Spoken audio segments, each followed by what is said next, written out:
Një lugë nga ky lëng çdo mbrëmje dhe do befasojeni me atë që i bën mushkërive. Për të përgatitur shurupin nga qepa e kuqe, do ju duhet të ndiqni këto udhëzime sipas Step to Health.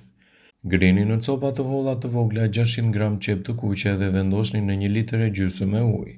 Shtoni rreth 1200 gram mjaltë të papërpunuar dhe 60 gram sheqer. Kjo përzierje duhet të gatuhet ngadalë për 3 deri në 4 orë. Pasi të jetë gatuar, e fusni në kavanozë qelçi dhe mbyllni atë në mënyrë hermetike. Kavanozat i vendosni në një vend të thatë dhe të errët. Ky produkt është i rekomanduar si për të vegjëlit, ashtu edhe për të rriturit. Konsumoni 2 lugë çaji 2 herë në ditë para buke dhe do të ndihmojë gjithashtu në reduktimin e problemeve të mushkërive, citon Step to Health.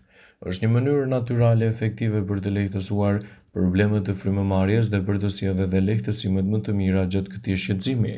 Në raste më të rënda paraqituni tek mjeku për trajtime të specializuar.